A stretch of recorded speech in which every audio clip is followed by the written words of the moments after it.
Bora lá então. Vamos continuar a leitura. Hã? Particular. Continuemos a leitura então.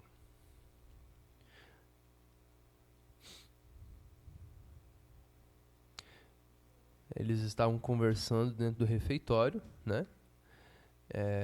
Eles haviam acabado de se deparar com aquela mulher, né, de uns 30 anos. É, é, né, ela com um jeito um pouco brusco, né? Com gestos abruptos, uma mulher inominada de momento.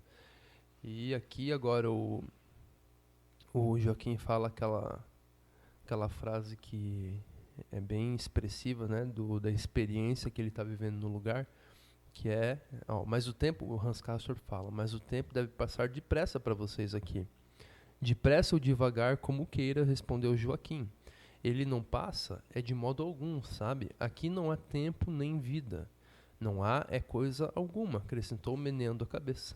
E novamente levantou a taça. Então lembra que esse gesto de menear a cabeça é um gesto de resignação, né? Ele não passa de modo algum e com uma tonalidade de resignação, não tem o que fazer, né? E novamente levantou a taça para beber, né? Então, quer dizer, não tem o que fazer. Ele nem esperou um comentário do Hans Castorp, ele não falou como que esperando uma resposta do Hans Castorp, ele não estava discutindo aquilo, ele falou e voltou ao seu automatismo do momento de tomar, entendeu?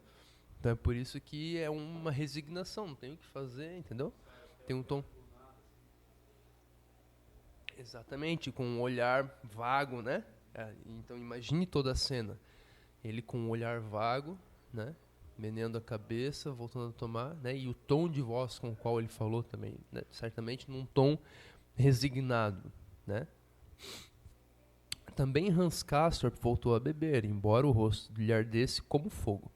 Mas o seu corpo continuava frio e nos seus membros havia um desassossego todo especial, ao mesmo tempo eufórico e um tanto penoso.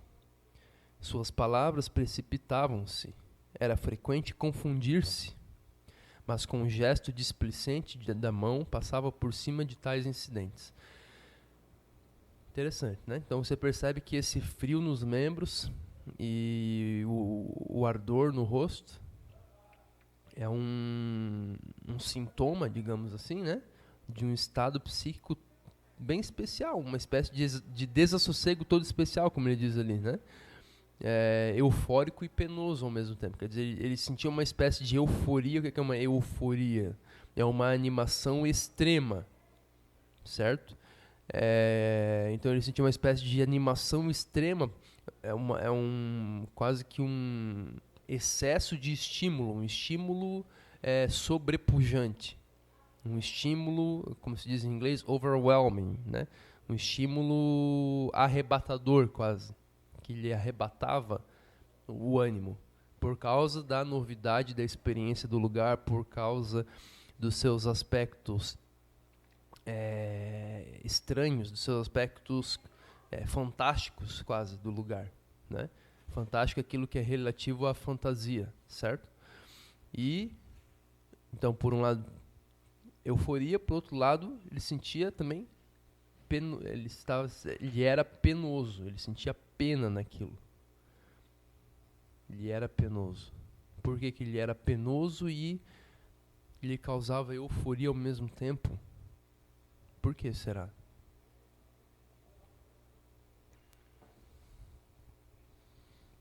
O desassossego, né, era especial, eufórico e penoso. Esse desassossego que ele sentia nos membros, sentia no seu corpo, certo? Era uma sensação física, entendeu? Então ele estava com uma agitação. Lembra o estado de agitação que alguns parágrafos atrás a gente descreveu? Lembra?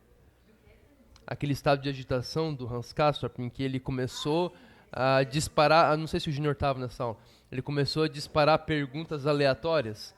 É o desassossego dele aqui, entendeu? Esse estado de agitação, né? Então, ali toda novidade, né? da experiência ali da viagem e dos primeiros contatos com a montanha, né? Lhe causaram essa espécie de euforia e de pena ao mesmo tempo. Fala, Lucas. Então, eufórico, por que eufórico? E por que penoso ao mesmo tempo? O que nos causa euforia e pena ao mesmo tempo? O que nos causa euforia e nos torna penosos ao mesmo tempo? Por que será?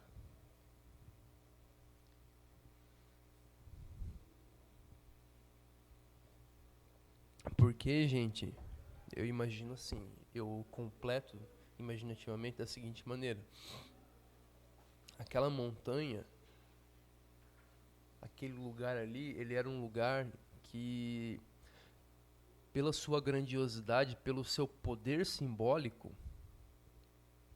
colocava a pessoa que ali estava em contato com as realidades mais radicais da vida humana. A morte, a eternidade,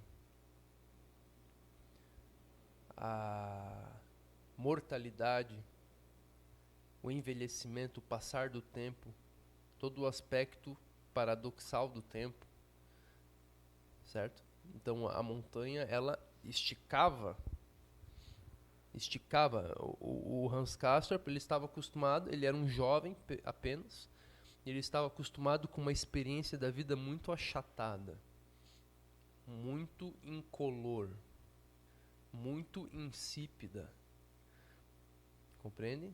E a montanha, ela sutilmente, ela ia insinuando na alma dele símbolos das experiências e das realidades que mais desafiam o ser humano, mais radicais para o ser humano, que não são nada chatas, que não são nada achatadas, mas que têm uma amplitude vertical gigantesca, infinita, que é a morte e tudo mais. Não sei se o Júnior estava aqui na última aula, em que o Júnior também, né? O Lucas eu sei que estava. Em que eles estavam desinfetando o quarto. Lembra que o primo dele, né, narra que eles desinfetaram o quarto. Tudo bem, Nick? Desinfetaram o quarto e aquele asseio do quarto, aquela limpeza e organização, adquire um tom ambíguo ali para o Hans Castorp, porque é um asseio de hospital. É uma desinfetação da morte. Todo o caráter putrefato, né? Putrefação é de apodrecimento, né? Putrefato é mórbido, sombrio, fúnebre, né? É lúgubre, da morte, né? Aparece justamente na experiência de asseio. Isso acontece muito comigo. Por exemplo, você entra num banheiro super sujo, né? Depois você chega lá, tá aquele cheiro de limpeza, aquele cheiro de produto de limpeza, né? Você sabe que aquele cheiro de produto de limpeza é porque aconteceu algo terrível ali depois, antes, né? Aconteceu uma catástrofe ambiental ali antes, entendeu? Só que, claro, essa catástrofe ambiental é algo banal. Agora, a morte, a experiência acho que era um soldado, né? Ele era um, não. Ah, exatamente. A mulher faleceu, né? Era uma jovem e o rapaz que estava ali era da Marinha, alguma coisa assim, né? Exatamente. Muito bem, Camila. Então, o que ocorre? Né, e o Joaquim descreve toda a tragédia, toda a tristeza do momento, né? Então, por detrás daquele asseio, daquela organização do quarto, né, fica ecoando na alma do Hans Castorp, né, essa experiência terrível. E é isso que a montanha mágica essa ambiguidade de valor que a montanha mágica insere na alma das pessoas, o caráter sombrio, tenebroso, infernal e ao mesmo tempo o caráter elevado, divino e beatífico quase. Compreende? Então o Hans Castorp ele está sentindo fisicamente, olha que interessante, ele já está sentindo fisicamente o poder que os símbolos estão, com os quais os símbolos daquele lugar estão começando a gerar dentro do espírito dele. Mas ele está sentindo primeiro só no corpo dele, mas ele ainda não tomou consciência plena do que está acontecendo, mas o corpo dele já sente. Por quê? Porque o corpo dele faz parte da realidade. E o raciocínio dele não. Aqui a gente já vê como o nosso raciocínio e a nossa consciência, ela é mais atrasada em relação ao nosso ser real. Isso é muito interessante. Isso é um tópico filosófico fascinante. Vocês percebem que no ser, o corpo dele faz parte do ser dele, certo? Então vocês veem que no ser, é muito fácil pra gente falar o corpo. O corpo, gente, ele faz parte do ser total da pessoa, não é um mero corpo físico, entenderam? Faz parte da totalidade do ser do Hans Castorp. Então vocês percebem que o ser do Hans Castorp, na realidade, já está sendo afetado de uma maneira muito inteligente, de uma maneira muito sensível, pelo poder simbólico da montanha, do lugar. Mas ele ainda, conscientemente ele nem está imaginando o que está acontecendo. Está muito longe de subir ao limiar do consciente. Percebe? Então, nosso ser, aquilo que nós somos, ele é muito mais profundo, muito mais rápido do que aquilo que nós pensamos. Por isso que a inteligência humana, ela transcende o raciocínio. O poder de percepção, de preensão da realidade que o ser humano tem, a sensibilidade espiritual que o ser humano tem, ultrapassa em muito a consciência racional dele. Entende? Então, lá no fundo do espírito do Hans Castorp já estava acontecendo algo que estava reverberando inclusive no corpo dele, mas que a consciência dele ainda não havia tomado posse, da qual a consciência dele ainda não havia tomado posse. Compreende? Então isso acontece muito nas nossas vidas também, tá? E vocês percebem, o Thomas Mann, ele narra como euforia e pena, né? Sofrimento ao mesmo tempo. É isso que está acontecendo no espírito dele por causa do poder simbólico da montanha. Está reverberando no corpo dele. Compreenderam? A profundidade? Suas palavras precipitavam-se. Era frequente confundir-se. Mas com um gesto displicente da mão passava por cima de tais incidentes. Então, de novo, a agitação. As suas palavras precipitavam-se. Quer dizer, é como que elas escapassem da boca dele sem a vontade dele. Acho que todo mundo já passou por uma espécie de experiência similar, né? Quando você está febril, quando você toma algum remédio que te deixa um pouco dopado demais, né? Você parece que as coisas que você está fazendo, você não está fazendo. Parece que está acontecendo num sonho, né? Ele não passa, de modo... voltei. O próprio Joaquim tornara-se mais animado também, e a conversa prosseguiu ainda mais desembaraçada e alegre quando a senhora da mesa vizinha, cessando subitamente de cantarolar e tamborilar, levantou-se e saiu. Vejam, subitamente, mais um advérbio que é muito revelador acerca da personalidade daquela mulher que está ali. Vocês vão ver que essa mulher que está aqui, ela é central aqui na história, tá? É a Madame Chuchat. Depois a gente vai conhecê-la melhor. Gesticulavam com os garfos enquanto comiam. Davam-se ares de importância com as bochechas túmidas de comida. O que é túmido? Inchado. Riam-se, sacudiam a cabeça, encolhiam os ombros e ainda com a boca cheia voltavam a palestrar, a falar.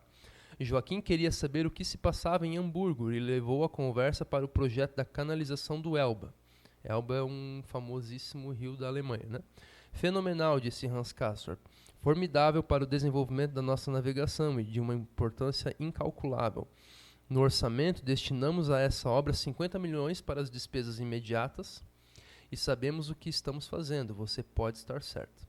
Apesar da importância que atribuía à canalização do Elba, logo abandonou o assunto para pedir que Joaquim lhe contasse mais pormenores da vida aqui em cima e dos hóspedes. Este lhe fez... Vocês vejam que a atenção do Hans Castorp está se voltando cada vez mais para a montanha e menos para a sua vida pregressa. Este lhe fez a vontade com grande prazer, já que se sentia feliz por ter uma oportunidade de desafogar-se e abrir-se. Né? Finalmente, né, quer dizer, falar acerca da experiência que ele estava tendo ali era um grande desafogo para o Joaquim. Tá?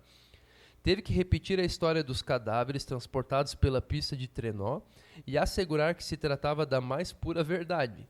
Como Hans Castorp mais uma vez desatasse a rir, o primo riu-se também, parecendo deleitar-se com aquilo de todo o coração. E logo emendou outras coisas divertidas, a fim de manter vivo o bom humor que havia. Falou de uma senhora que partilhava a mesa com ele, uma tal senhora Storr, mulher bastante doente, aliás, casada com um músico de Cannstatt, e que era a criatura mais inculta que já encontrara.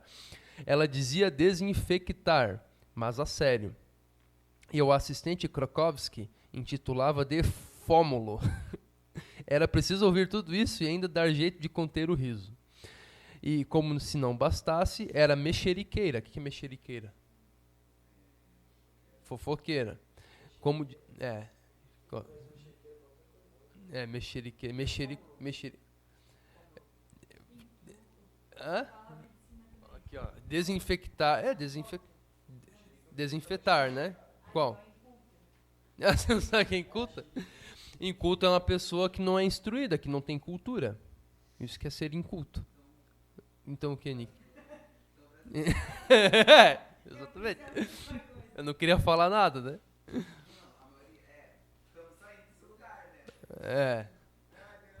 Fômulo, vamos ver.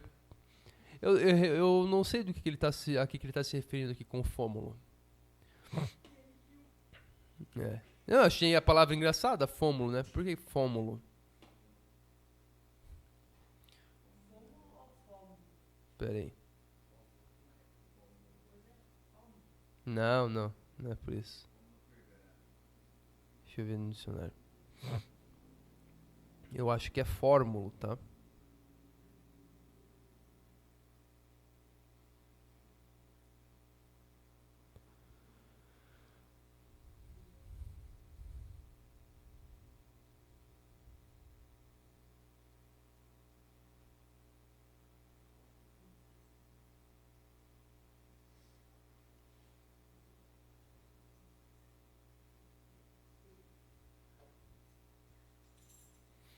Eu realmente não sei, gente, tá?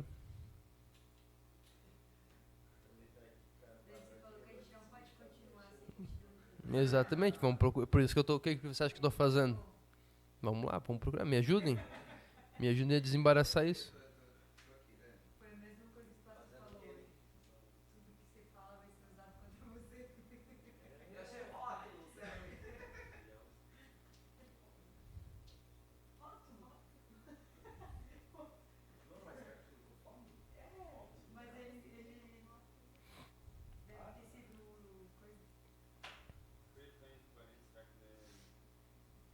Sim, mas tá fazendo alusão a alguma palavra que existe, né?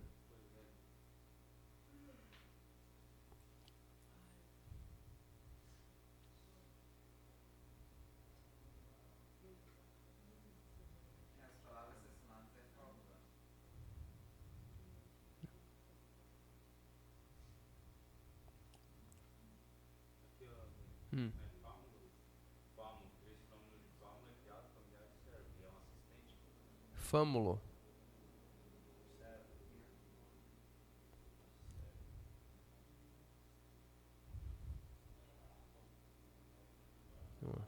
Uhum.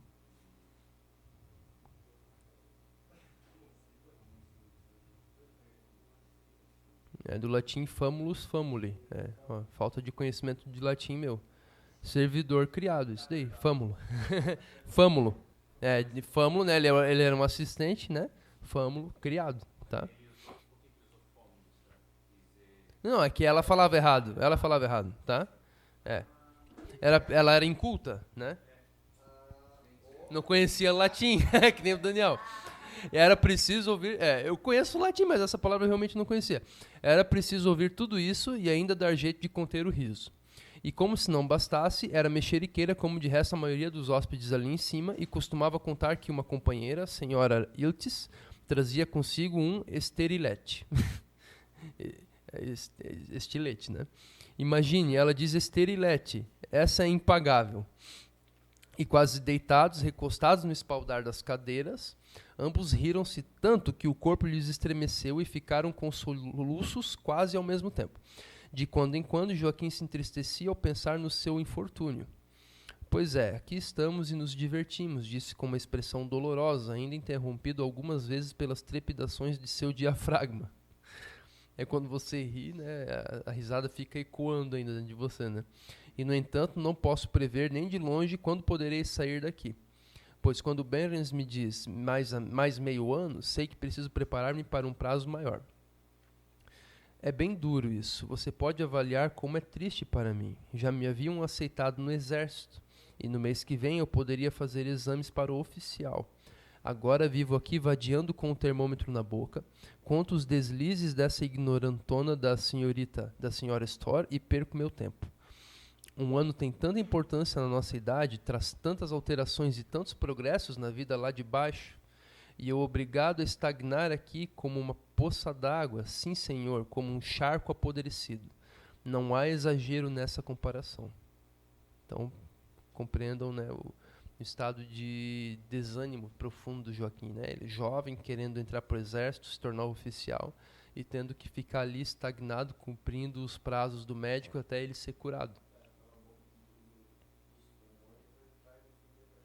Entrava em depressão, exatamente. É. Em vez de responder, Hans Castorp, daí a dissecação psíquica.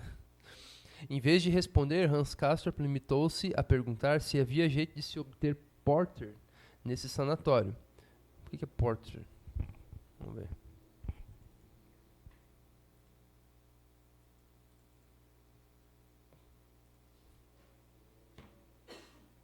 Vou procurar. No meu dicionário não achou.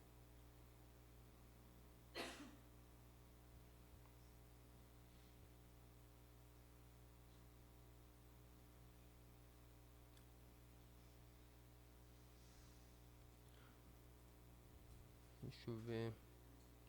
Eu acho que algum produto.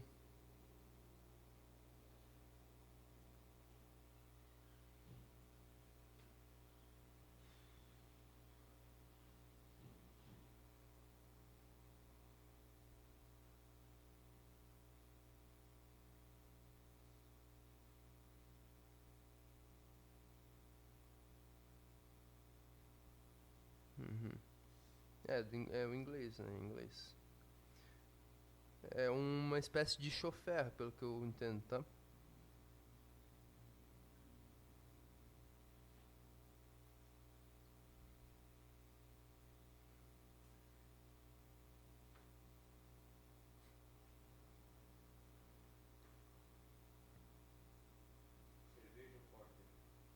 É. Cerveja? Uma espécie de cerveja? É. É estilo de cerveja? Beleza, então fechou. Então ele. Uma cerveja do Reino Unido. Tá, fechou. Obrigado, Júnior.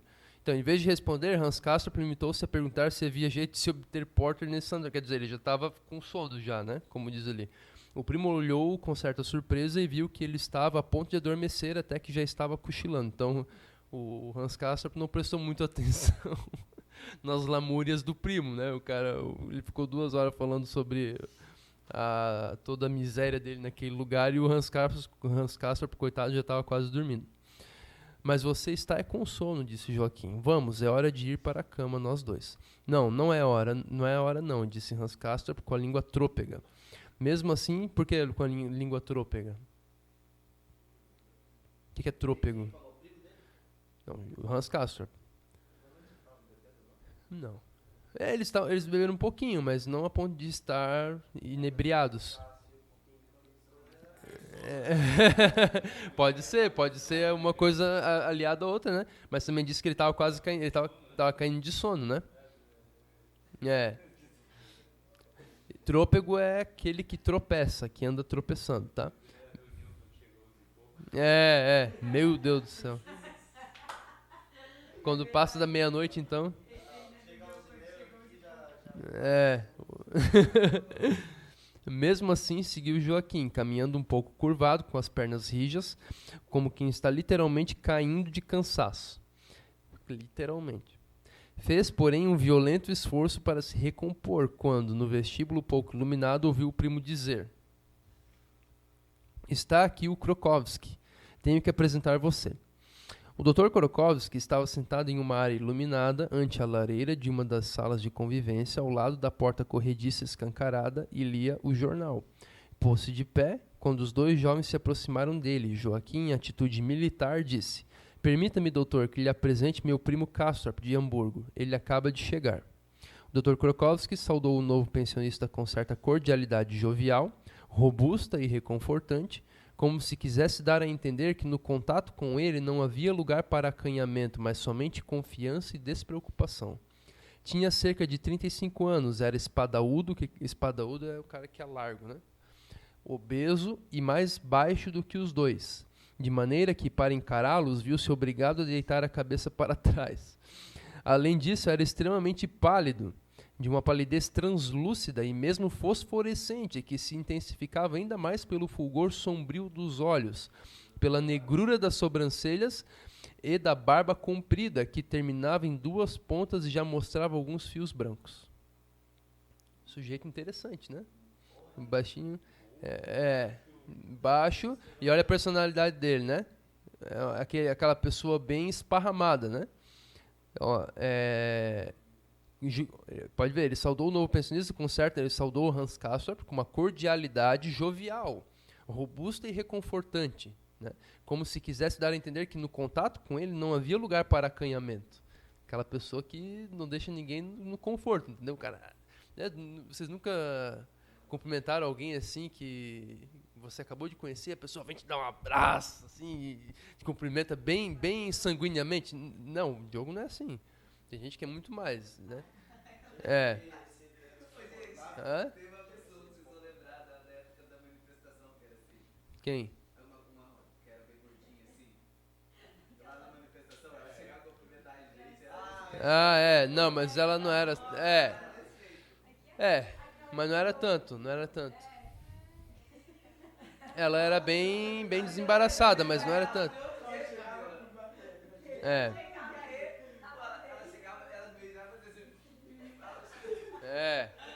Exatamente. Só que aqui é o Dr. Krokovski, ele é um pouco diferente, né? Tinha certeza, então, ó, baixinho, pálido, de uma palidez translúcida e mesmo fosforescente, que se intensificava ainda mais pelo fulgor sombrio dos olhos, pela negrura das sobrancelhas e da barba comprida. Trajava uma fatiota preta. Fatiota acho que é uma espécie de avental, tá? Uma espécie de como é que diz? De traje de trabalho, jaleco. Uma espécie de jaleco, tá? Vamos ver aqui, ó.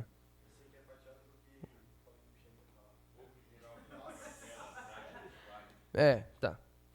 Então trajava uma fatiota preta, um tanto surrada, e calçados pretos, abertos como sandálias.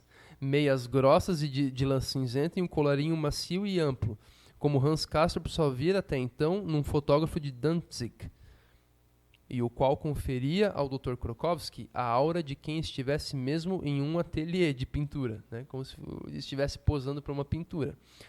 Vocês sabem o que é o colarinho? Colarinho? Quer ver?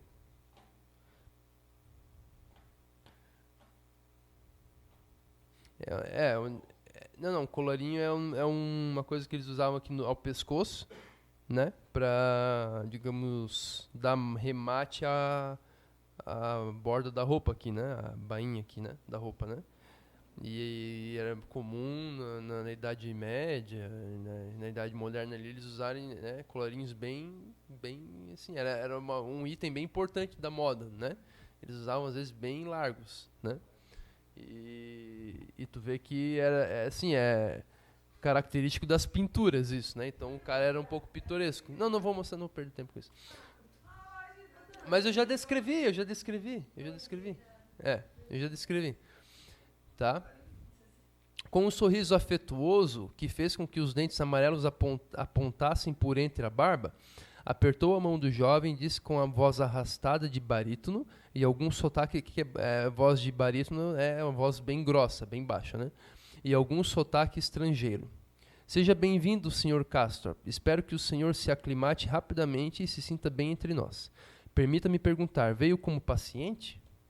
Era comovente ver como Hans Castorp se esforçava por mostrar-se cortês e dominar a sonolência. Sentia-se irritado pelo fato de estar tão pouco apresentável e com a desconfiada soberba peculiar. Eu até tomei nota aqui. Ó. E com a desconfiada soberba peculiar aos jovens, via no sorriso e na atitude confortante do médico apenas sinais de ironia indulgente. Desconfiada soberba peculiar aos jovens, né? Ele viu o sujeito mais velho, né? E ele se ensoberbeceu, né? É aquela desconfiança soberba, né?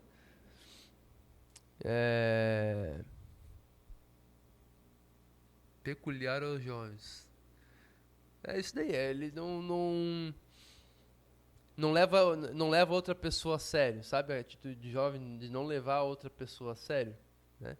É muito comum isso, né? Não levar a pessoa mais velha a sério, né?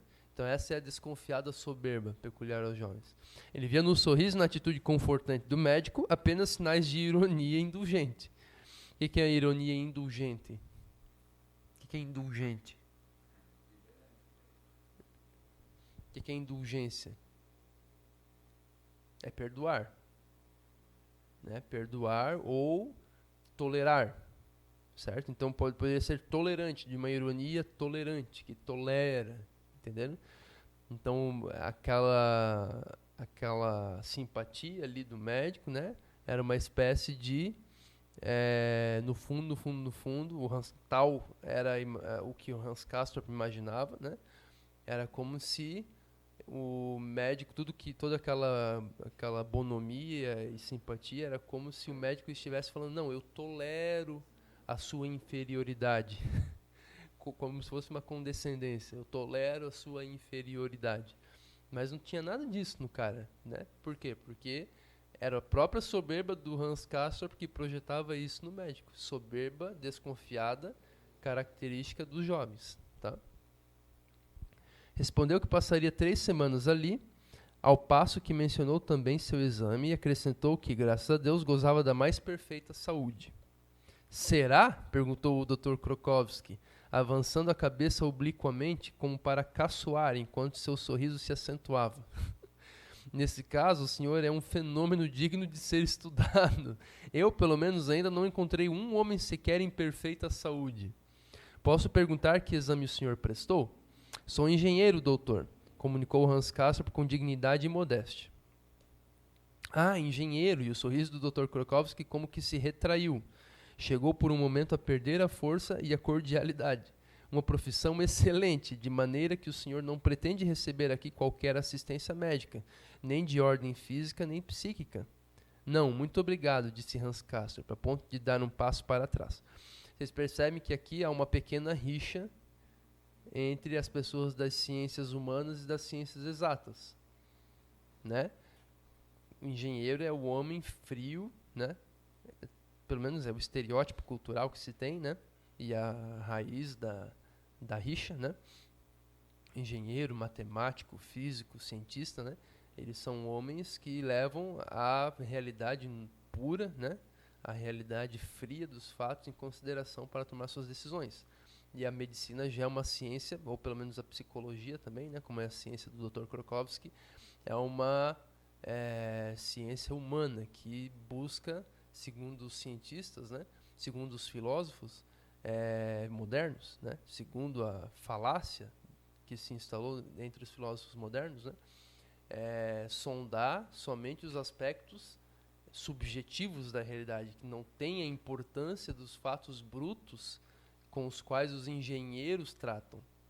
Então, há uma espécie de desprezo que as pessoas, os cientistas e filósofos, né, das áreas matemáticas e tudo mais, né, das áreas mais exatas, né, eles têm uma espécie de desprezo para com as pessoas das ciências humanas, como se eles tratassem, estes últimos, tratassem só de realidades, de irrealidades, de sentimentalismos bobos, né, que contrastam com os fatos brutos e reais e sérios com os quais os homens das ciências exatas tratam. Então existia essa rixa, né? Os engenheiros desprezavam eles e o pessoal da ciência humana percebia que era uma ilusão boba do pessoal das ciências exatas, né? E, por outro lado, também desprezavam eles por isso. Então existia essa rixa. Por isso que, olha, a soberba. E por isso que o sorriso do Dr. Krokowski como que se retraiu. Chegou por um momento a perder a força e a cordialidade. Então vocês vejam que para entender por que o sorriso do Dr. Krokowski se retraiu aqui, você precisa entender todo um contexto cultural da Europa, da sociedade ocidental. Percebem? Então, mas o Thomas Mann não falou isso. Você tem que perceber essas coisas, tá?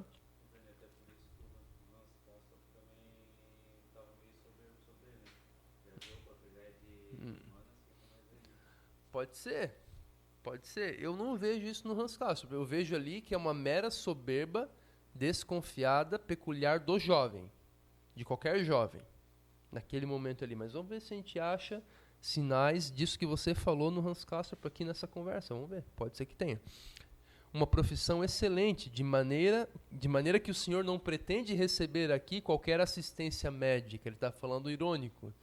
Né? Você que é um engenheiro, você que é um homem das ciências exatas, você não veio aqui para buscar uma assistência médica, nem de ordem psíquica, nem de ordem física, certo? Não, muito obrigado, disse Hans Castorp, a ponto de dar um passo para trás. Ele se sentiu intimidado pela ironia desabrida, né, do Dr. Krokowski. O sorriso do Dr. Krokowski reapareceu vitorioso. Por quê? Porque o Hans Castorp deu um passo para trás, né? E enquanto tornava a apertar a mão do jovem, ele exclamou em voz alta: "Pois então, Sr. Castorp, durma bem, na plena convicção de sua saúde inatacável. Durma bem e até amanhã." Com essas palavras, despediu-se dos jovens e voltou a seu jornal. Então percebam que o sujeito estava falando assim: você não está saudável 100%. Né? Mas tu percebe que ele era um sujeito bem irônico, né? Então volte, né? Durma bem na plena convicção de sua saúde inatacável. Você vai ver se você não está doente, né? Tá vendo? Então percebam que esse sujeito, esse Dr. Krokowski, ele é uma espécie de profeta das trevas. Né? Ele, com essa ironia dele, já estava profetizando, como que lançando um feitiço sobre o Hans Castorp, que ele descobriria que a sua saúde não era perfeita. Compreende? Não havendo mais ascensorista àquela hora, né, no elevador, subiram a pé pela escada, silenciosos e um tanto perturbados pelo encontro com o Dr. Krokowski. Joaquim acompanhou Hans Castorp até o número 34, onde o criado coxo já depositara a bagagem do recém-chegado. Continuaram a conversar durante um quarto de hora, enquanto Hans Castorp tirava da mala o pijama e os objetos de toucador, fumando um charuto grosso de sabor leve. Não tivera hoje a oportunidade de fumar um charuto, o que lhe pareceu estranho e extraordinário. Ele dá a impressão de ter muita personalidade, disse Castorp, e ao falar expeliu a fumaça que acabara de aspirar. Ele está falando de quem? Dr. Krokowski. E é pálido como cera. Agora, o calçado que usa, que coisa horrorosa. Imagine só, meias de lã cinzenta e ainda aquelas sandálias. Você acha que no fim ele se ofendeu? Ele é um pouco suscetível, admitiu Joaquim. Né? Ele é um pouco sensível à ofensa. Você não deveria ter rejeitado tão bruscamente a assistência médica. pelo menos o tratamento psíquico. Ele não gosta que alguém se esquive a isso. Antipatiza comigo também, porque não me abro bastante. Mas de vez em quando conto-lhe um sonho para que tenha alguma coisa que analisar. Então feri-lhe o orgulho, disse Hans Castorp, aborrecido, pois ficava bem pouco satisfeito consigo mesmo ao melindrar alguém, e com isso o cansaço acometeu-o com força redobrada. Melindrar quer dizer causar uma impressão. Um melindre é como se fosse uma ofensa proposital. Uma ofensa proposital e sutil, né? E aí o Hans Castorp não gostava de fazer isso com as pessoas. Ele era uma pessoa, por isso que eu digo, Júnior, que eu não vejo da parte dele rixa com o doutor, entendeu? Ele foi inocente ali, né? Ingênuo. E só que ele ficava bem pouco satisfeito, entendeu? Ao melindrar alguém. E com isso o cansaço acometeu com força redobrada. Quer dizer, esse achaque, né, emocional de ter melindrado. Poxa, eu acabei de fazer uma gafe, né, e de ofender um dos médicos-chefe aqui do sanatório. Né, e com isso o cansaço redobrou sobre ele. Né. Vocês devem perceber também na vida. Começou bem. E vocês devem perceber também, gente, que uma das forças que mais causam cansaço físico no ser humano é o conflito emocional, ou um achaque emocional, né? Um impacto emocional que você sofre. Né? E isso redobra. Se você está cansado, você vai ficar assim, totalmente estarrecido, né? Totalmente esgotado, esgotado mesmo, exaurido. Boa noite, disse. Estou caindo de sono. Às 8 verei buscar você para o café da manhã, prometeu Joaquim ao sair. Hans Castorp mal se asseou antes de deitar-se. Sucumbiu ao sono tão logo apagou a lâmpada de cabeceira, mas teve um sobressalto ao lembrar que na antevéspera alguém morrera naquela mesma cama. Sem dúvida não foi a primeira vez, disse para si, como se isso pudesse tranquilizá-lo. Afinal de contas, é um leito de morte. Um simples leito de morte. E adormeceu. Então ele estava num leito de morte. Ele estava dormindo num leito de morte. Só que ele falou para si, é um simples leito de morte, nada mais. Como que querendo arrefecer para ele mesmo o caráter impactante, né? Impressionante da experiência. Imagine você estar dormindo num leito de morte. E com isso ele adormeceu. Então percebam que ele está dormindo, na primeira noite ele está dormindo num leito de morte. E ele sabe disso. Logo, porém, começou a sonhar e sonhou quase sem interrupção até a manhã do dia seguinte. Em especial, viu Joaquim Simpson em posição estranhamente isso tudo no sonho, né? Desengonçada, a descer num trenó por uma pista oblíqua. Aqui vocês vão ver que a mente dele vai fazer uma misturança com todos os elementos do que ele ouviu ali no dia, né? Era de um pallor é palidez, tão fosforescente quanto o do Dr. Krokowski. Então, o Joaquim desengonçado, descendo num trenó por uma pista oblíqua, né, como os cadáveres. Né? Era de um pallor tão fosforescente quanto o do Dr. Krokowski. E à sua frente achava-se sentado o aristocrata austríaco, cuja imagem era um tanto vaga, como a de alguém que apenas se ouvira tossir. Isso pouco nos importa a nós aqui em cima, disse o desengonçado Joaquim. E logo era ele, e não o aristocrata, quem tossia daquela maneira horripilante e lamacenta. Isso acontece muito nos sonhos, né? Uma ação que está sendo praticada por uma pessoa, daqui a pouco é outra pessoa que está praticando a mesma ação. As coisas vão se mudando, né? Elas não têm digamos, uma lei. Né? As coisas são mais maleáveis no sonho. Elas são menos os limites, né? Os limites ontológicos. Não tem, exatamente. A única regra que o sonho obedece são as regras da imaginação. É interessante, é muito interessante. Por isso que o Dr. Krokowski estudava sonhos. É muito interessante. Tudo que aparece no sonho é muito auspicioso, é um auspício, é um sinal muito significativo da profundidade, das profundezas da tua psique. É a tua imaginação trabalhando ou retrabalhando os símbolos que você recebeu durante o dia. Mas retrabalhando aquilo, tentando processar aquilo. Compreende? E claro que tem outros tipos de sonho, tem outros aspectos do sonho. Aristóteles escreveu um livro só sobre sonhos, né? Ao ouvi-lo, Hans Castorp verteu lágrimas amargas e verificou ser preciso correr à farmácia para comprar cold cream. Mas à beira do caminho estava sentada a senhorita Iltis, de focinho pontiagudo, e tinha na mão algo que deveria ser o esterilete, mas não passava de um aparelho de barbear. Essa visão fez que Hans Castorp desatasse a rir, e assim foi sendo lançado entre emoções as mais diversas, até que amanhã, despontando pela porta semi-aberta da sacada, o despertou. Interessante, né? Quem nunca passou uma noite assim? Prestem bem atenção, olha, né, que interessante o modo como Thomas Mann descreveu. É exatamente assim que acontece, né? Um sonho esquisito, primeiro uma coisa, depois outra, com diversos elementos que você viveu durante o dia, né? Olha que interessante. Ao ouvi-lo, Hans Castorp verteu lágrimas amargas e verificou ser preciso correr à farmácia para comprar cold cream, que é um negócio que ele ouviu na história do soldado, né?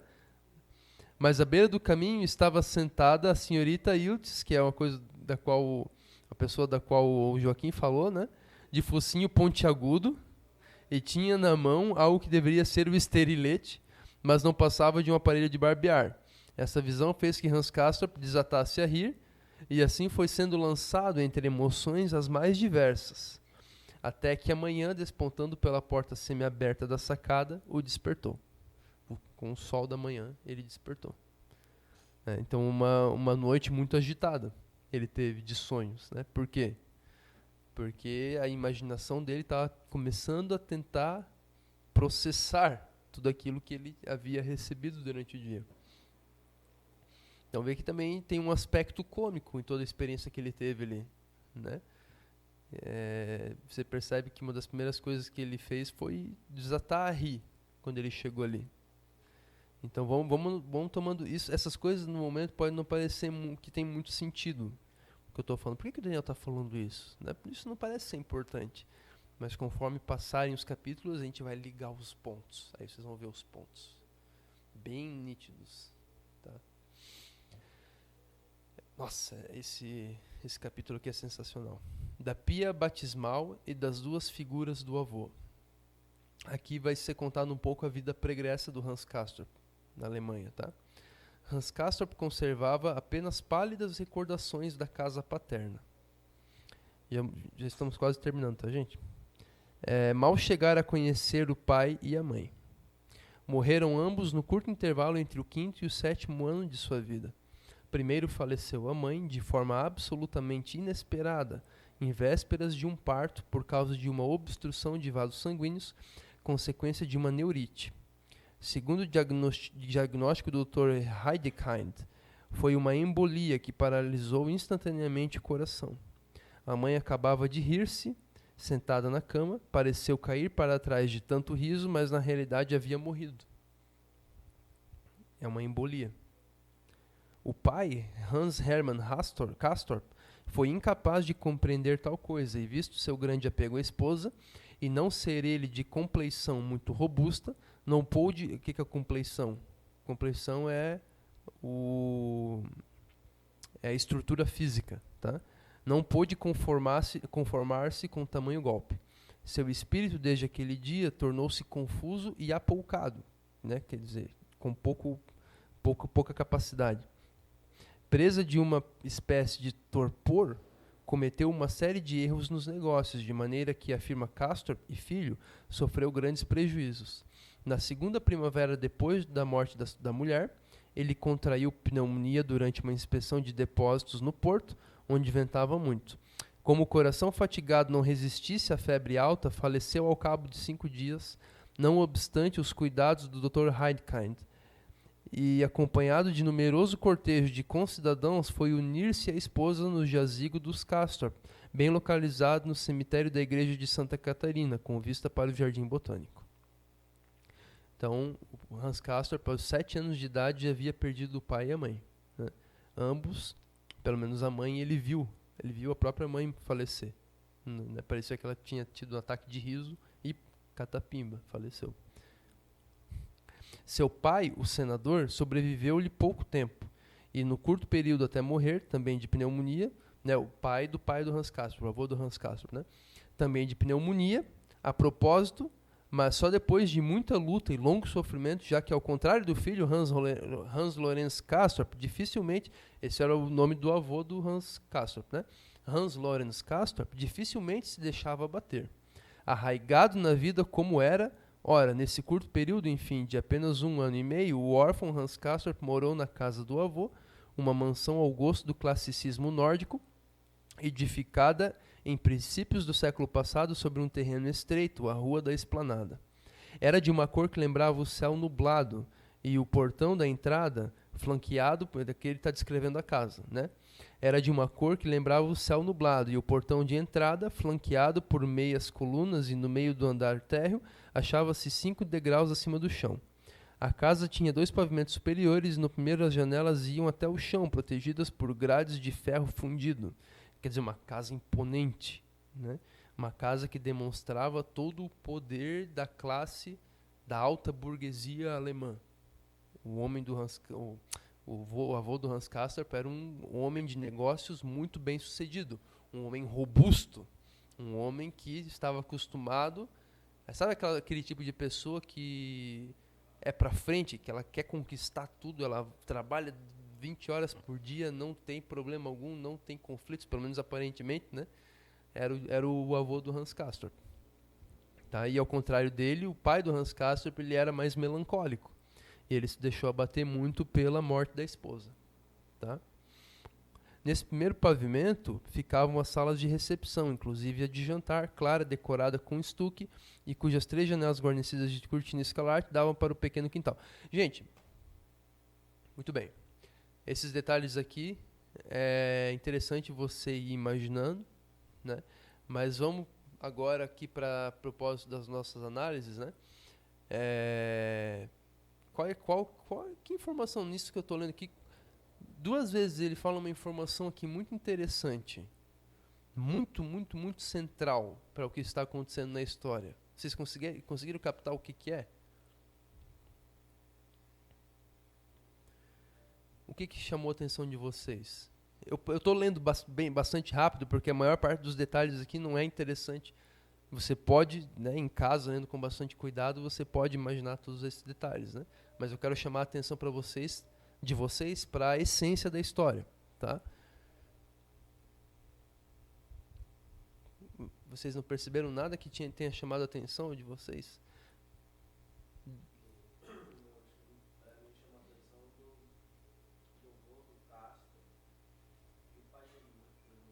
Exatamente. O Lucas está ligado. Ambos morreram do quê? Pneumonia. Doenças de que órgão? Do pulmão. Joachim Simpson, o primo do Hans Castorp, foi lá para quê? Os pulmões. Certo? E as pessoas vão lá para a Montanha Mágica porque... Não é transmissível, tu diz, né? Genético? Não, a pneumonia não é genética, mas agora uma suscetibilidade, pulmão fraco, por exemplo, eu ia falar um termo científico, um pulmão fraco é genético. A pessoa não tem muita resistência à pneumonia, uma suscetibilidade a pegar pneumonia e não resistir, isso é genético. Entendeu? Compreendeu, Lucas? Toda doença genética é assim, não é que ela é transmitida geneticamente, mas é que a compleição genética da pessoa, né, ela é suscetível àquela doença. Ela não aguenta muito aquela doença, entendeu? Então, vejam aqui que o Thomas Mann, né, contando a história do pai e do avô ali, ele já aludiu também que ambos haviam morrido de pneumonia. Então, você vê que é um fato interessante, né? E isso, sem dúvida, vai pesar daqui a pouco no emocional do Hans Castorp. Saber que o pai dele, o avô dele, pessoas muito próximas dele, né, Morreu, e a mãe dele também, segundo o médico, morreu de embolia, que é uma doença pulmonar também, né? Então vocês percebem. E na noite anterior, o doutor fala que exatamente.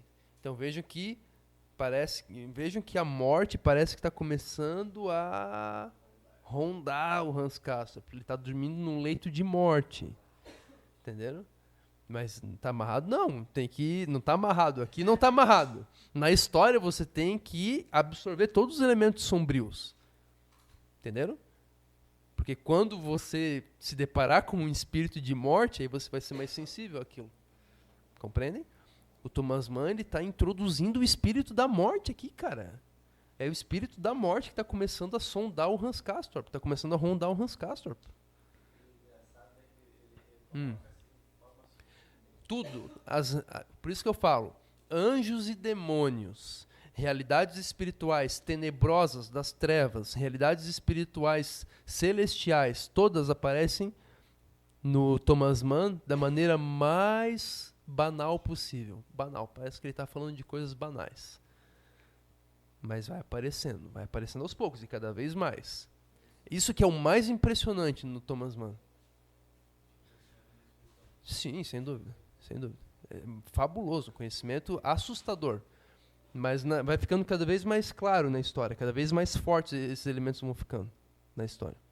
Fechou, galera? Então, semana que vem a gente volta a ler, né? A minha ideia é ler o livro inteiro com vocês, porque eu poderia pedir para vocês lerem e a gente faria um sumário do livro, né? Eu traria para vocês aqui os grandes arquétipos, uma interpretação crítica do livro. Mas a intenção deste momento aqui é realmente ensinar o básico para vocês da leitura também. É ensinar desde o básico até o mais elevado da crítica literária, né? Esses elementos de crítica literária que eu puxo aqui, entendeu? Essas coisas que parecem mais abstratas para vocês, né? Isso já é um nível muito mais elevado de leitura. Mas eu ensino vocês também a procurar os pronomes, né? Procurar referências e tudo mais. Então, vai ter tudo isso aqui. Eu vou ensinar o mais básico, mas também eu vou trazer ao mesmo tempo as interpretações mais sofisticadas também do texto. Fechou? Então vamos fazer uma pausa de 5 minutos e a gente volta para a aula de inglês, que hoje vai ser bem legal.